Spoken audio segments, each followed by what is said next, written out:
palavra do nosso Deus para no livro dos Atos dos Apóstolos, capítulo 1.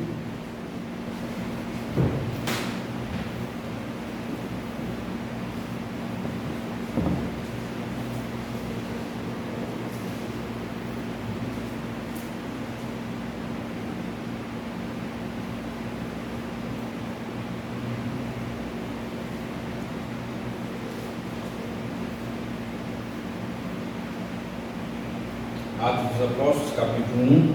Eu lerei dos versos 6 a 11. Peço que os irmãos então acompanhem com atenção. Diz assim a palavra do nosso Deus.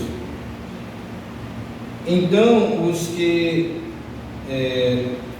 estavam reunidos, vamos ler, irmãos, eu lerei a partir do verso 1 até o verso 11, mas saibamos que a exposição será do 6 até o 11, ok? Diz assim a palavra do Senhor. Escrevi o primeiro livro, ó Teófilo, relatando todas as coisas que Jesus começou a fazer e ensinar, até o dia em que, depois de haver dado mandamentos, por intermédio do Espírito Santo aos apóstolos que escolheram, foi elevado às alturas. A estes também, depois de ter padecido, se apresentou vivo, com muitas provas incontestáveis, aparecendo-lhes durante 40 dias, e falando das coisas concernentes ao reino de Deus.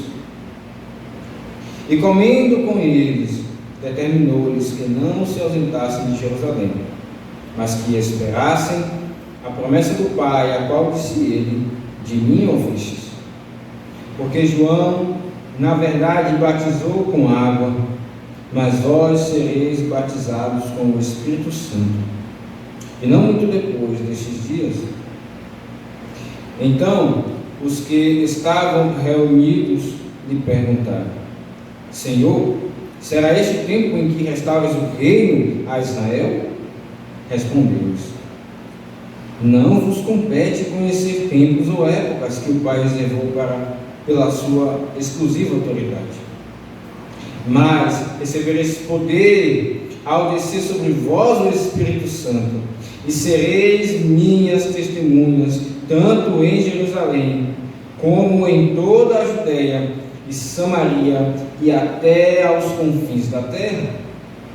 Ditas estas palavras, foi Jesus elevado às alturas à vista deles, e uma nuvem o encobriu dos seus olhos. Estando eles com os olhos fitos no céu, enquanto Jesus subia, eis que 2 varões vestidos de branco se puseram ao lado deles e lhes disseram: Varões galileus, por que estáis olhando para as alturas?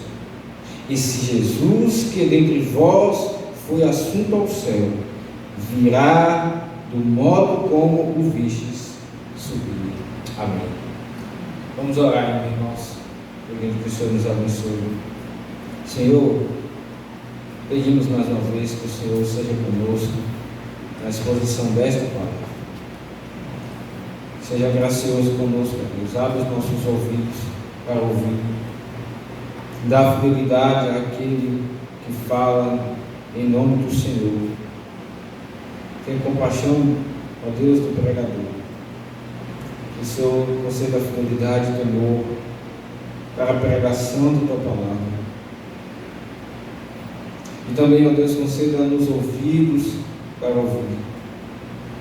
Transforma, ó Deus, nosso coração de forma que nós tenhamos mais apreço pelo teu bendito Filho, a raiz de Davi, o Rei dos Reis, aquele que ascendeu aos céus, não só ressuscitou.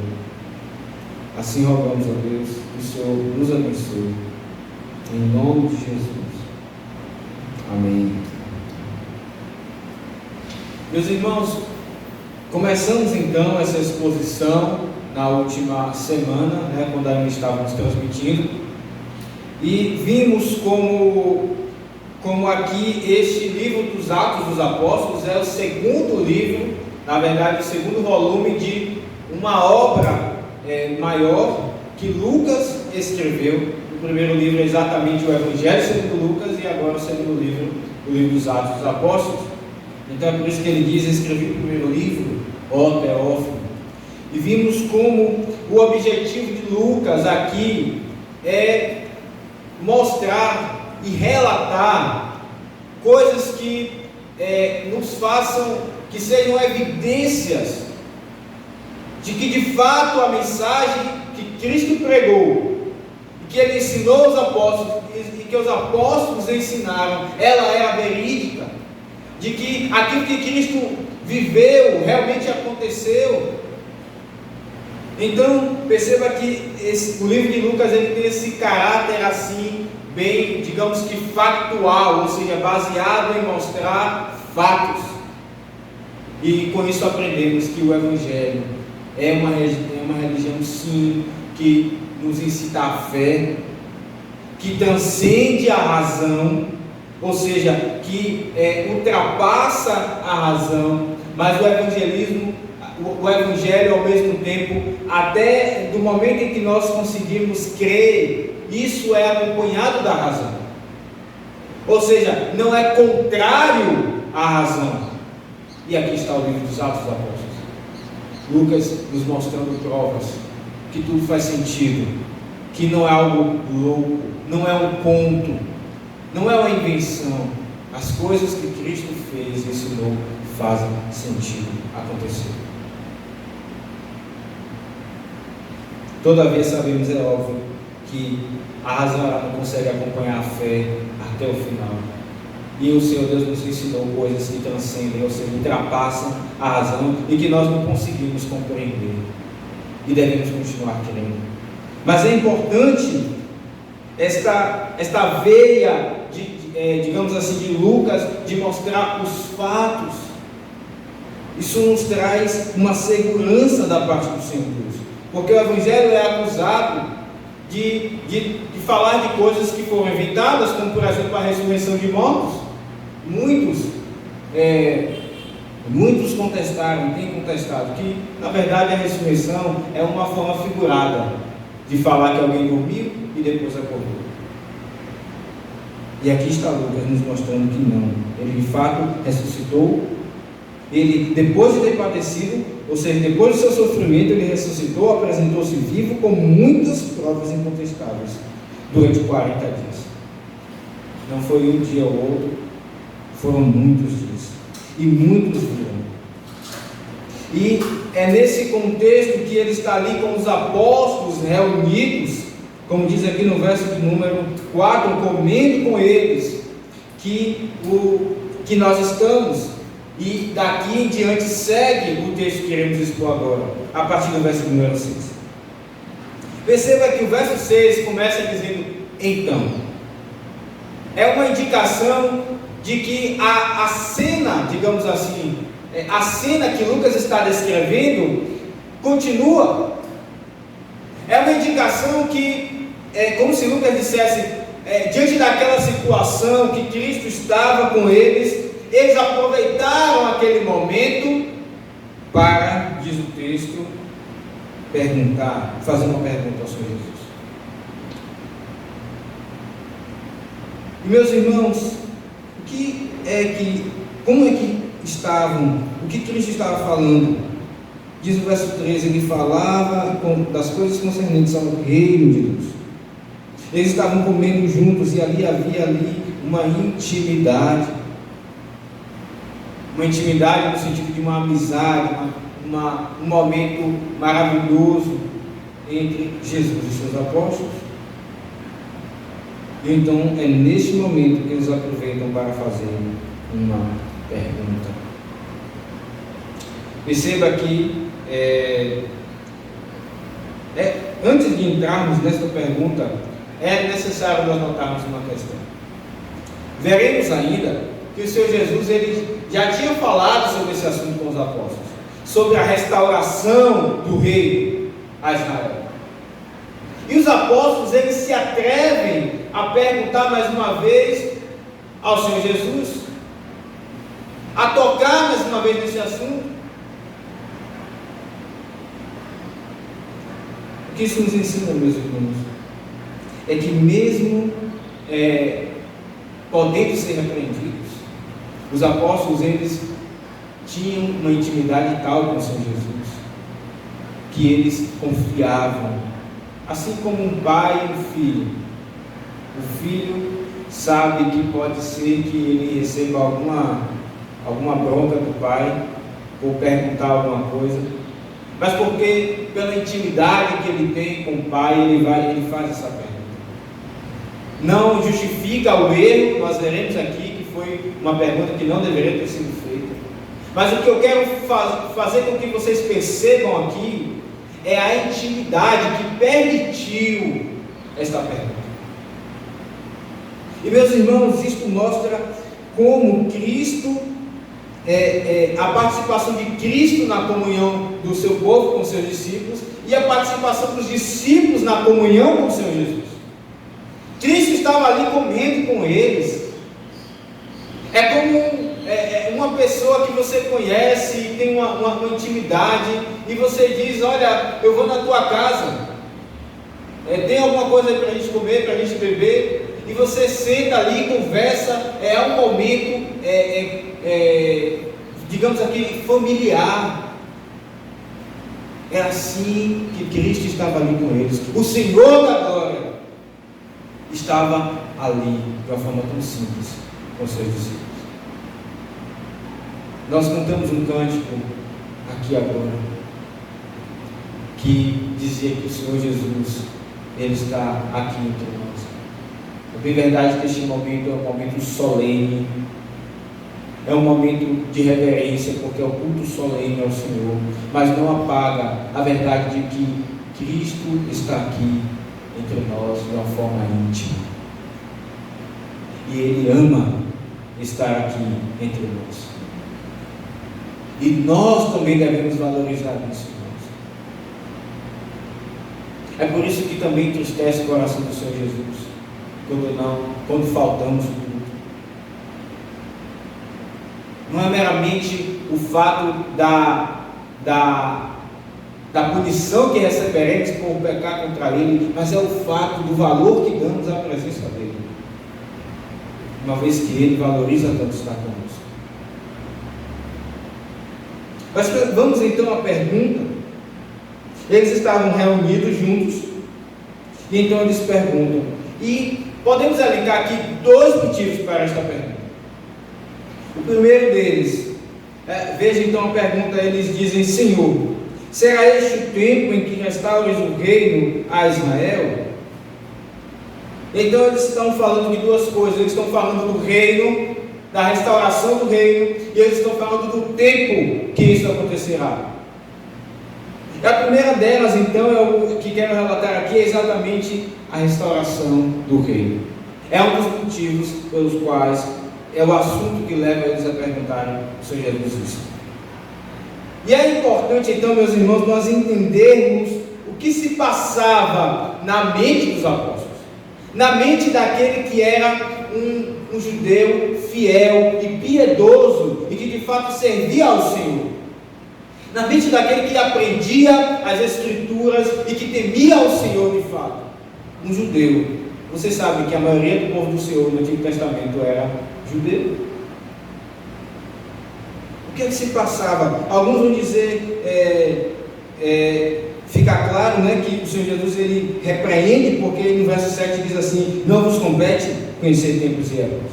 Então alguns vão dizer: olha, perceba, os apóstolos ainda estavam com uma ideia do Antigo Testamento, de viver pelas obras, de ser salvo pelas obras e etc.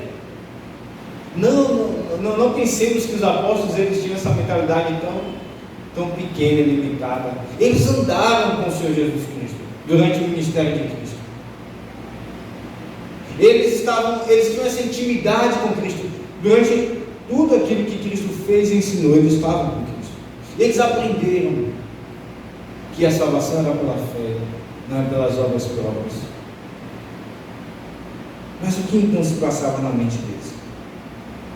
E é então necessário nós voltarmos ao Antigo Testamento. Vocês lembram que ali, quando tínhamos Davi reinando, ele pecou contra o Senhor, e o Senhor Deus prometeu que viria punição sobre os seus descendentes. E vimos ali uma confusão entre os filhos de Davi, de fato. E daí em diante, Salomão depois reinou, e houve a divisão do reino do norte, reino do sul. Até então não havia isso. Tudo isso era o início, o princípio da decadência do reino de Israel. E então foi assim que vários e vários reis começaram a andar em tantos pecados. Quando nós vemos Reis, Crônicas, nós vemos um refrão se repetindo: e esse rei andou segundo os caminhos de Jeroboão, e eles fizeram o que era mal perante os olhos do Senhor. Muitos reis fizeram assim. E aí nós vemos que o povo caiu em grande idolatria. Os próprios reis viviam assim. Então isso nos mostra como aos poucos o reino de Israel foi entrando em decadência. Até que então o Senhor Deus fez com que a Síria invadisse. Lembra que nós vimos em Naum, quando expusemos em Naum sobre os assírios, invadiram ali o povo do Senhor, colocaram eles ali cativos, eles ali já sofreram, e depois ainda continuaram em pecado. Então o Senhor Deus os mandou para a Babilônia, o cativeiro da Babilônia. É isso que vemos. Por exemplo, lá em Jeremias 29, peço que você abra a sua Bíblia.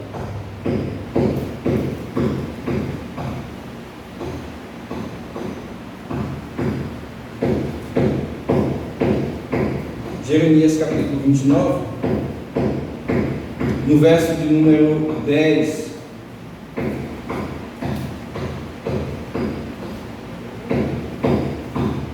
Diz assim: assim diz o Senhor, logo que se cumprirem para a Babilônia 70 anos, atentarei para vós outros e cumprirei para convosco a minha boa palavra, tornando a trazer-vos para este lugar.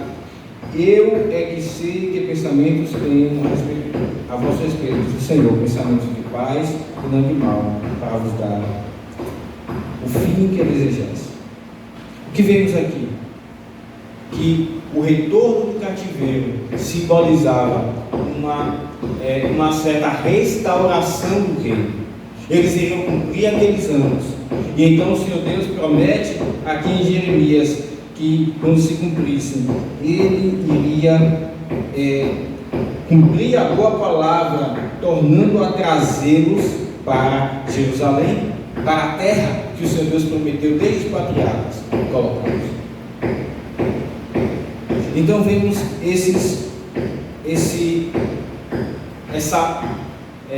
essa trajetória diante de nós. Começou com o filho de Davi, em decadência o reino. Depois o povo começou a pecar cada vez mais, os reis começaram a pecar, os assírios invadiram como punição da parte do Senhor. Depois veio o cativeiro da Babilônia, e aí eles se arrependeram por um tempo, todavia, ainda assim continuaram pecados. E vemos inclusive nos profetas menores promessas, advertências contra o pecado deles, e promessas de uma restauração de um reino. Irmãos, o que é importante nós vermos no Antigo Testamento é que sempre que o Senhor Deus prometia uma restauração, isso estava ligado à terra. Isso é importante. Lembre como o Senhor Deus abordou Abraão. Ele disse: sai da tua terra, da tua parentela, e vai para uma terra que eu vou te mostrar. Então a terra estava sempre ligada à promessa do Senhor de uma vida melhor, de uma prosperidade melhor. Então, com isso, os judeus eles começaram a pensar que quando o Senhor Deus restaurasse o reino, e aqui está, perceba, preste atenção, o assunto da pergunta dos apóstolos: mestres, quando Senhor, este é o tempo em que restaurarás o reino a Israel? Quando quando eles entendem essa questão da terra na promessa que o Senhor Deus faz a eles, eles começam a criar uma mentalidade de que o Senhor iria criar um reino ali no Oriente Médio, em Jerusalém.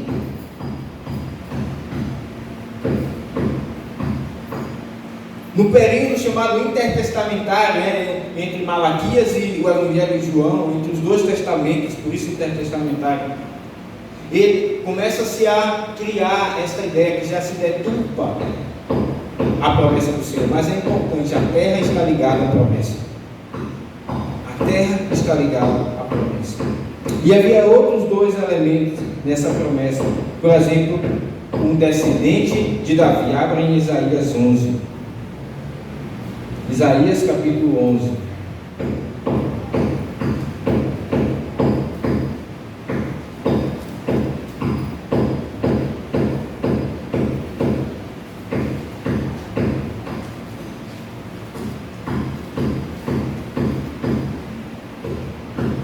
Diz assim: do tronco de Jessé sairá um rebento, e das suas raízes um renovo.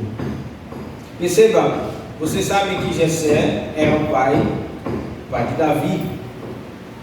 E aqui está uma promessa, então, de que viria um descendente de Davi do tronco, para então habitar no trono de Israel, assumir o reinado de Israel. Então, os judeus piedosos, eles então esperavam um rei, um descendente de Davi, mas que ao mesmo tempo era um descendente que era Deus também, que iria reinar sobre a terra, no trono. Perceba, irmãos, eu estou tentando aqui mostrar para vocês o que estava na mente dos apóstolos. Eles aguardavam uma terra restaurada, porque a terra era um elemento da promessa. Eles aguardavam um descendente de Davi, porque isso estava prometido de fato, para reinar. E eles estavam sob o domínio de Roma ali naquele momento. Os apóstolos estavam dominados pelo Império Romano. Então eles pensam, ora, ainda virá um descendente de Davi para reinar, porque é isso que diz a promessa. Todavia, o que nós vemos, irmãos, é que este reino, esse trono não é meramente físico. Ainda aqui em Isaías 11, perceba, repousará sobre ele o Espírito do Senhor, o Espírito de sabedoria e de entendimento, o Espírito do conselho e de fortaleza, o Espírito de conhecimento e de temor do Senhor. Já tivemos a oportunidade de expor esse texto aqui. Esse texto nos faz lembrar de Saul, que diz o texto que quando ele pecou, o Espírito se retirou dele, o Espírito que o capacitava para ser rei. E então nos dá a entender que este rei aqui, ele não pecaria e não desagradaria ao Senhor jamais. O Espírito do Senhor não somente viria, mas ele ia repousar sobre ele. Então isso nos mostra que esse descendente de Davi não era um mero homem. Então eles aguardavam um rei para sentar naquele trono, restaurar o reino, mas era um rei divino.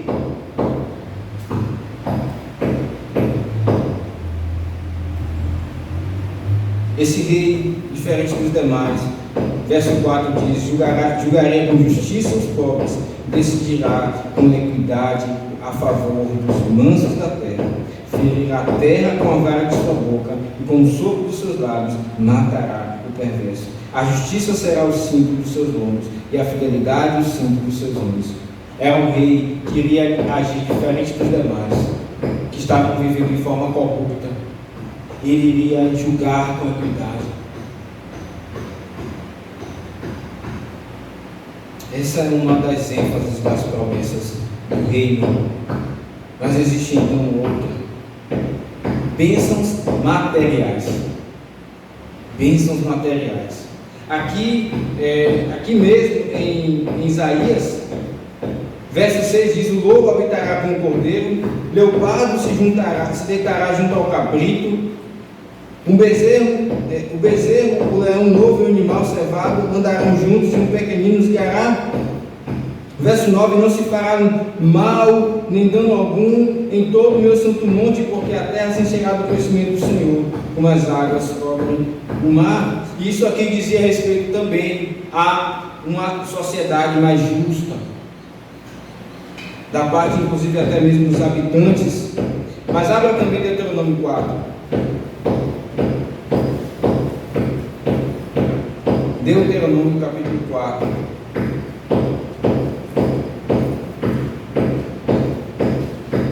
No verso número 23.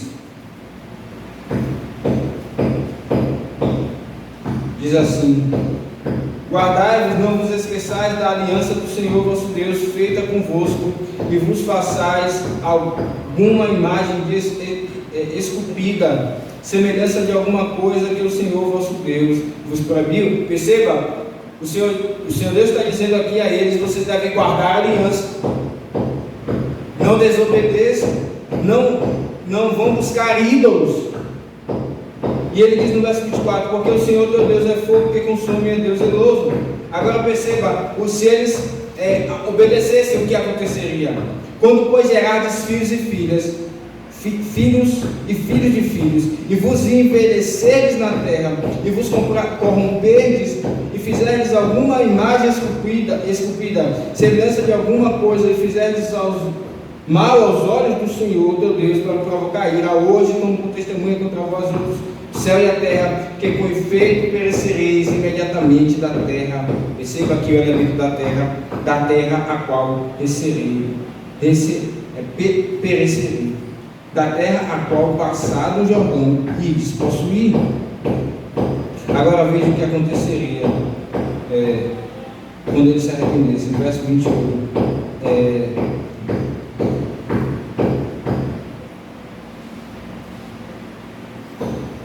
Verso 28 diz: lá servireis a deuses que são obra de mãos de homens, madeira e pedra, que não veem, nem ouvem, nem comem, nem cheiram. De lá buscarás ao Senhor teu Deus, e o acharás, quando buscares de todo o coração e de toda a tua alma, quando estiver em angústia, e todas essas coisas que te sobrevierem nos últimos dias, te voltares para o Senhor teu Deus, e lhe atenderes a voz, então o Senhor teu Deus não te desamparará, por conta de Deus misericordioso, nem te destruirá, nem se esquecerá da aliança que jurou a teus pais. Por isso nos ensina que ele iria exatamente abençoar o povo com o oposto. Ou seja, eles teriam filhos, eles iriam envelhecer na terra, e então eles teriam todas essas bênçãos materiais. Há muitos outros textos, irmãos, que nós poderemos abrir aqui, o tempo não nos permite. Mas é fato que várias promessas do Antigo Testamento trazem bênçãos materiais, como por exemplo com respeito à colheita deles. Ao obedecerem, o Senhor Deus iria abençoar a colheita. O que eu quero com tudo isso, irmãos? Fazer com que vocês percebam algo. A mente do judeu fiel ao Senhor, piedoso, estava ali dentro da mente dele que o Senhor Deus iria dar uma terra restaurada, iria dar bênçãos materiais quando eles obedecessem ao Senhor, iria dar um descendente de Davi para reinar. E eles tinham um reino no Antigo Testamento, que era um reino também físico, um reino civil. Então tudo isso vai crescendo em expectativa dentro deles. Todavia, tem até um estudioso teólogo chamado Bavinck que vai nos dizer que a ênfase da promessa no Antigo Testamento está na terra, mas não menciona os céus. Isso não tem nenhum problema, porque, lembrem, a revelação está sendo dada aos poucos. Todavia, o que eles deveriam entender é que a terra não era meramente algo físico. O Senhor Deus, então, nós aprendemos depois, que irá fazer novos céus e nova terra. E tudo que foi prometido no Antigo Testamento, então, irá se cumprir de fato. Mas atente para este momento dos apóstolos. Eles tinham essas expectativas. E eles olham para Israel, subjugada sobre o Império Romano. Não tem um descendente de Davi no trono. Eles não têm bênçãos materiais, pelo contrário. Então, O Senhor Jesus aqui, perceba, volte ao texto que estamos expondo, lá de Atos 1, verso 4, no verso 3, diz que o Senhor Jesus estava falando ali com eles acerca das coisas concernentes ao reino de Deus. Então, o Senhor Jesus ensinando sobre o reino de Deus, eles então lembram dessas promessas, olham para a situação deles, e então eles têm a ideia: Senhor, será este o tempo em que restauras o reino a Israel? Em outras palavras, é este o tempo, está próximo, em que vai vir o descendente o Messias, que eles acreditavam mesmo que era o Senhor Jesus, para habitar no trono físico. Percebam, um trono físico, um governo físico de Israel, lá no Oriente Médio, bênçãos materiais. É este o tempo. Perceba, irmãos, eles ainda não entendiam direito essas promessas. Na mente deles, o povo de Deus iria ser os judeus ainda. O que nos prova isso? Lá em Atos 10, abra em Atos 10.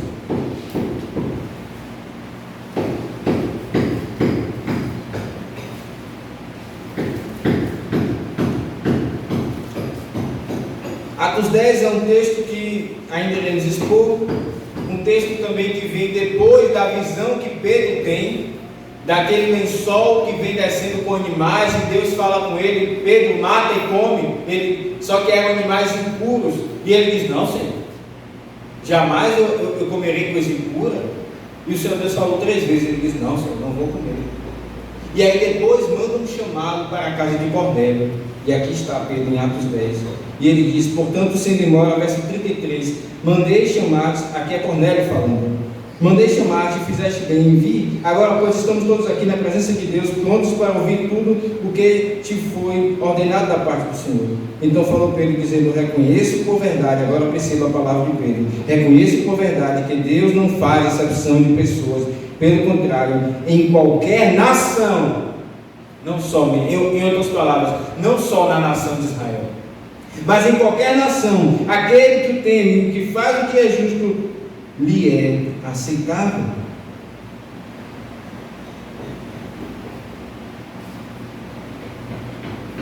E ele ainda diz, no verso de número, ainda um pouco depois, verso 40, falando de Cristo: este ressuscitou Deus no terceiro dia, concedeu que foste manifesto, não a todo o povo, mas às testemunhas que foram anteriormente escolhidas por Deus, isto é, a nós que comemos e bebemos, como a gente está vendo lá no capítulo 1, e nos mandou pregar ao povo, testificar que Ele é quem foi constituído por Deus juiz, vivos e de mortos. E verso 44, ainda Pedro falava estas coisas quando caiu o Espírito Santo sobre todos que ouviam a palavra. E agora veja o verso 45, e os fiéis que eram da circuncisão, ou seja, eram judeus, que vieram com Pedro, admiraram-se, porque também sobre os gentios foi derramado o dom do Espírito Santo, pois o ouviram falando em línguas, engrandecendo a Deus. E eles lhe perguntaram: pode alguém recusar água? Pedro perguntou: água, para que não sejam batizados estes? O que nós vemos aqui, irmãos? Pedro e os que com eles estavam aprendendo que o povo de Deus não iria ser constituído apenas de judeus, mas de gentios, e que o reino de Deus não ia ser apenas ali, não era um reino físico ali no Oriente Médio, era um reino espiritual, não era um reino ali no lugar. Eles estavam aprendendo isso. Depois lá em Atos 10 que eles vão aprender, mas aqui em Atos 1 eles ainda têm essa mentalidade. Essa mentalidade errada ainda sobre o reino. Mas e sobre o tempo? Qual é o erro deles? O Senhor Jesus diz para eles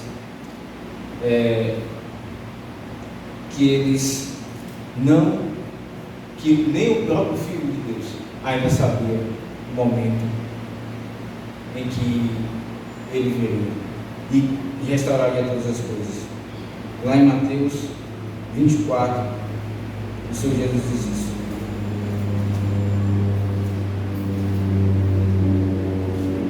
Mateus 24, verso 36, o Senhor Jesus diz: mas a respeito daquele dia e hora, ninguém sabe, nem os anjos dos céus, nem o Filho, nem senão o Pai. O Senhor Jesus já tinha falado isso para os apóstolos. Mas aqui eles voltam nessa questão,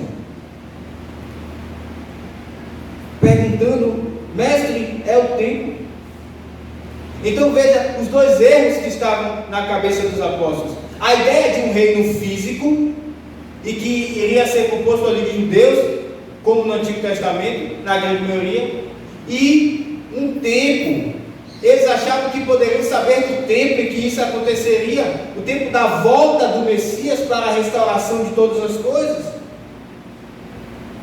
O Senhor Jesus diz: não. E ele responde não a essas duas coisas, nos versos 7 e verso 8. Não com relação ao tempo, não vos compete conhecer tempos ou épocas que o Pai reservou pela sua exclusiva autoridade. Não, vocês não podem saber o tempo. Não, vocês não podem saber o tempo em que tudo será consumado, em que chegará o fim, a restauração de novos céus e nova terra, o julgamento final. Não foi dado a conhecer ao homem. E meus irmãos, nós vemos então muitos na história tentando datar a volta do fim do mundo. Já saíram filmes, inclusive, falando do fim do mundo, mostrando que é esses dias.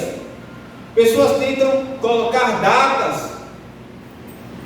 Deus não deu à igreja e nem a um homem o conhecimento de quando isso aconteceria. O Senhor Jesus aqui é muito claro. Perceba que é interessante que ao mesmo tempo que Cristo ele fala com amor, porque não imaginemos que Cristo aqui foi ríspido com eles. Cristo fala com amor. O Senhor Jesus trata o pecado deles, o erro. Ele diz: não, vocês não devem saber disso, não compete a vocês saber disso. Isso é parte da exclusiva autoridade de Deus. E a nossa confissão de fé, no capítulo 33, verso 3, capítulo 33, seção 3, também nos ensina isso.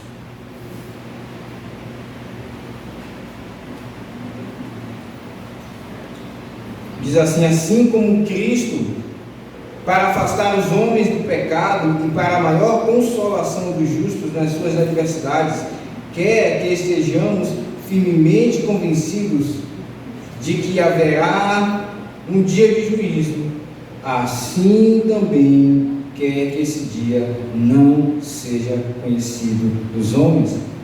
Com que finalidade? A fim de que eles se despojem de toda a confiança carnal. O Senhor Deus sabe que o homem, ele iria então confiar em si mesmo, pensando que ele poderia escolher a hora, como muitos dizem, né? Não, agora eu estou muito novo para servir a Deus, deixa lá para o final da minha vida. O homem pensa que ele pode, ele está tão seguro em si mesmo, de que ele irá escolher a hora que ele irá servir a Deus. Ele está tão seguro de que ele sabe, inclusive, quando as coisas vão ser restauradas, porque muitos dizem: não, agora não, é lá no final. Ou seja, então o julgamento não vai ser antes, né? O julgamento final vai ser depois que ele vai se arrepender dos pecados, ele pensa. Então a nossa confissão de fé diz: isso acontece, Deus não deixa que o homem saiba, para que ele não seja, para que ele se despoje de toda a confiança carnal. Sejam sempre vigilantes e prontos para dizer: vem logo, Senhor Jesus.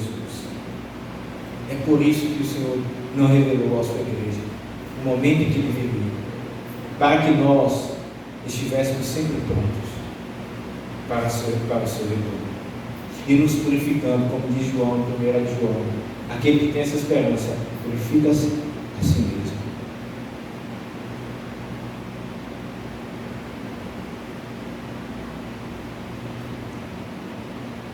Nós temos, irmãos, também no Antigo Testamento, embora de fato No Antigo Testamento, a promessa dissesse respeito à terra, e aqui não há nenhum problema nem erro com isso. A Bíblia, de fato, menciona o elemento da terra, como já vimos. A questão é entender que esta terra era algo meramente físico. E já no Antigo Testamento está claro que o Senhor Deus, o seu reino, lá em Isaías 25, seria espiritual e abrangeria todo mundo. Isaías 25, no verso de número 6 em diante, até o 10, diz assim: o Senhor dos Exércitos dará neste monte, e aqui entendam, monte é um símbolo de onde o povo do Senhor Deus se reunia, ok? Então, o monte significa aqui a igreja. Hoje podemos entender isso com mais clareza. O Senhor dos Exércitos dará neste monte a todos os povos um banquete de coisas gordurosas, uma festa com vinhos velhos, pratos gordurosos, com tutanos e vinhos velhos bem clarificados. Destruirá neste monte a coberta que envolve todos os povos, e o véu que está posto sobre todas as nações, que Paulo inclusive menciona em Corinto, né? O véu que está posto sobre os judeus e eles não podem enxergar, ele será retirado. Tragará a morte, verso 8, tragará a morte para sempre, assim enxugará o Senhor Deus as lágrimas de todos os rostos, e tirará de toda a terra o opróbrio do seu povo, porque o Senhor falou. Veja o verso 9, naquele dia se dirá: eis que este é o nosso Deus, em quem esperávamos, e Ele nos salvará. Este é o Senhor a quem aguardávamos, a sua salvação. Exultaremos e nos alegraremos. Verso de número 10 ainda: porque a mão do Senhor descansará neste monte, mas Moabe será trilhado no lugar, como se pisa palha na água da cova da esterqueira. No meio disto estenderá ele as mãos, como estende nadador para nadar, mas o Senhor lhe abaterá a altivez, não obstante a perícia das mãos. E então aqui vemos exatamente a menção de trazer povos. Veja, verso 6: dará neste monte a todos os povos um banquete. Este é o ponto aqui que mais nos interessa. Não é apenas os judeus, mas a todos os povos. Eles ainda estavam aprendendo isso.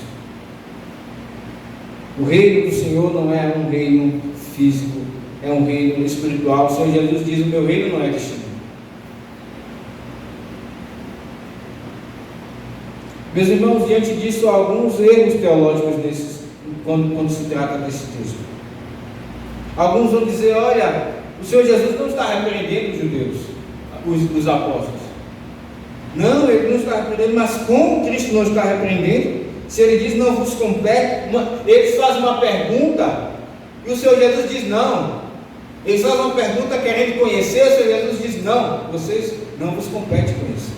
Sim, ele está repreendendo os discípulos. Um outro erro que vemos aqui é algumas pessoas dizerem que Cristo até então era o rei de Israel, o rei do povo de Israel, e agora irá começar a igreja, ele vai ser o cabeça da igreja, um outro povo. Então Deus tem dois povos diferentes, dizem essas pessoas, porque um é do Antigo Testamento e o outro é do Novo Testamento. Quando na verdade, irmãos, esse ensino que está por detrás, que é o dispensacionalismo, a ideia de dividir a Bíblia no meio e entender que Deus é um no Antigo Testamento e outro no Novo Testamento. Há um povo no Antigo Testamento e outro povo no Novo Testamento. Essa ideia não condiz com isso. E um dos que foram, inclusive, responsáveis por disseminar essa ideia foi exatamente um homem chamado Scofield. Há uma Bíblia, inclusive, que ele publicou com notas e ficou muito conhecida no meio do povo evangélico, a Bíblia de Scofield. Mas tenham cuidado com esta Bíblia. O que vemos aqui também, ainda olhando para este texto, é a semelhança entre o ministério do Senhor Jesus Cristo e o ministério dos apóstolos. Perceba, o Senhor Jesus diz, vocês não podem saber do tempo. Mas verso 8 ele diz: mas recebereis poder ao descer sobre vós o Espírito Santo, e sereis minhas testemunhas. Então eles iriam passar a testemunhar de Cristo desde Jerusalém até os confins da terra. Não foi isso que aconteceu com o Senhor Jesus? Quando ele foi ali ser batizado, quando estava João Batista, e aí o Espírito Santo desceu sobre ele, e daí em diante ele começou o seu ministério. Assim também os apóstolos, de uma forma oficial, iriam começar o seu ministério de testemunhar de Cristo. E o Senhor Jesus diz: vocês vão receber poder, vai vir o Espírito Santo. Ora, irmãos, de fato, quando olhamos para os apóstolos, eles testemunharam. Em vários textos de Atos, lemos um deles aqui. Eles testemunharam: nós estávamos com ele, nós comemos com ele, nós bebemos com ele, nós ouvimos seus ensinos.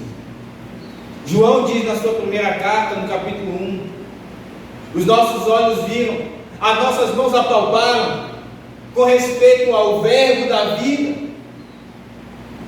E eles passaram de fato a testemunhar, não somente falando daquilo que Cristo ensinou, mas inclusive sofrendo. E é exatamente isso que significa testemunha. Esta palavra do original, ela tem ligação com a palavra do nosso vocabulário, que quer dizer mártir. Mártir. Os apóstolos de fato foram mártires. Eles sofreram. Pedro apanhou e saiu alegre por sofrer, por ser tido como digno de sofrer pelo nome de Jesus. Meus irmãos, hoje vivemos dias em que não somos, digamos que fisicamente, violentados por causa do Evangelho. É algo estranho, porque exatamente neste momento em que os apóstolos eles sofreram tanto, vimos na última pregação que um refrão que se repete aqui em Atos é que a igreja crescia, a igreja crescia. A igreja estava saudável. Não é que nós vamos atrás de perseguições, causando males aos outros para poder sermos maltratados. Mas se nós somos perseguidos pela fé que vivemos, por ser discípulos dos apóstolos, há algo de errado conosco. Não estamos salvando direito. O Senhor Jesus diz: vós sois sal do mundo, vós sois a luz do mundo.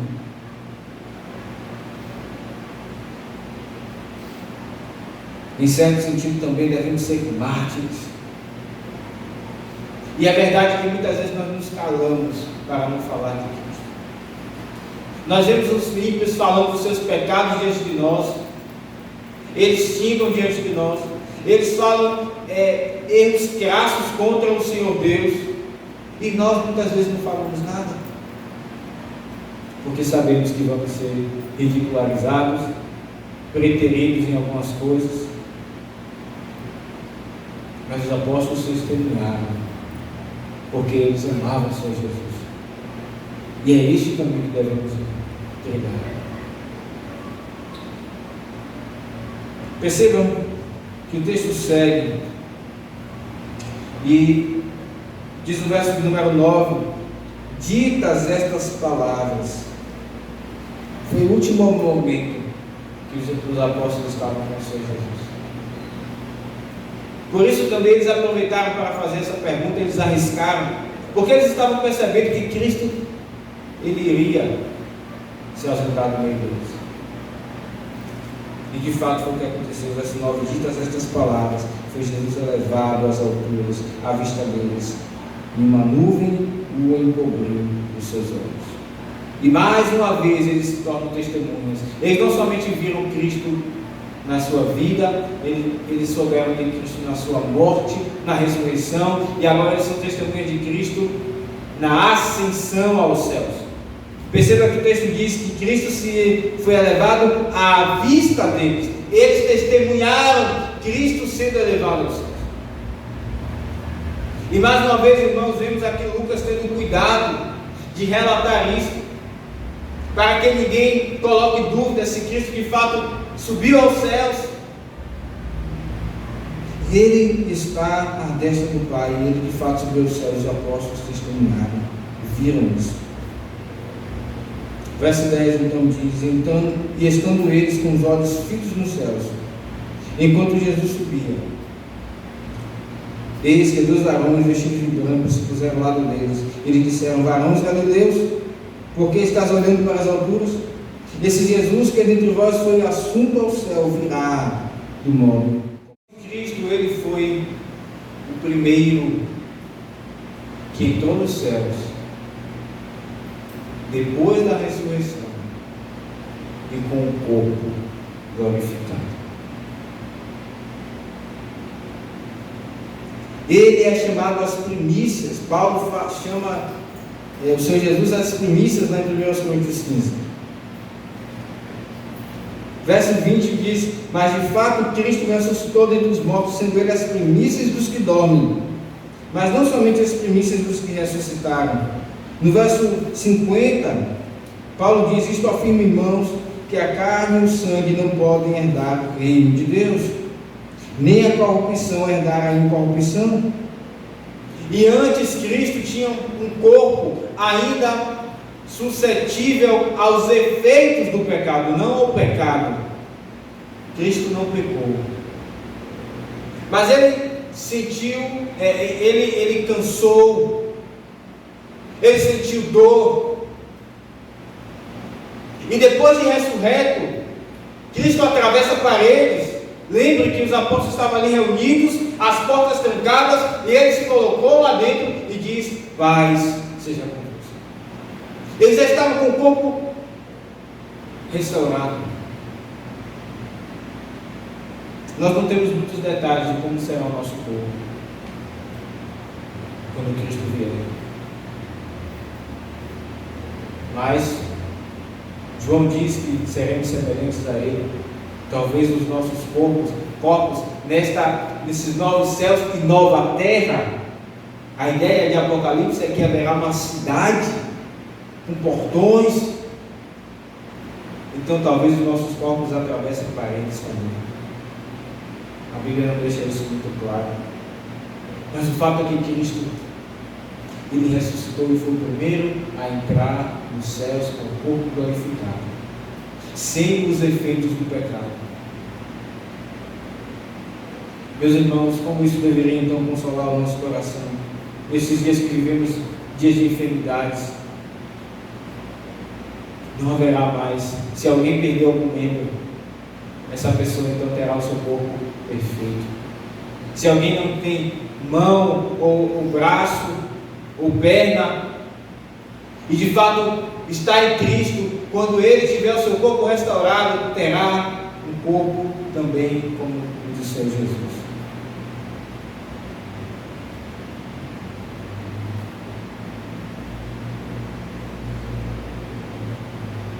Esse varão que viste subir, ele virá do mesmo modo. E Cristo então foi tomado para os céus. O que é interessante é que os apóstolos perguntaram sobre o reino, quando iria ser restaurado. Cristo não responde. Ele só diz: se atentem a testemunhar em Jerusalém, em toda a Judéia, em Samaria e até os confins da terra. Isso nos lembra também dos sofrimentos que os apóstolos causariam, sofreriam, seriam levados a tribunais. Mas Cristo então vai, eles veem Cristo subir nos céus, e eles ficam com uma promessa. Assim como era certo que Cristo estava ali subindo aos céus, é certo que Ele voltará para restaurar essa terra.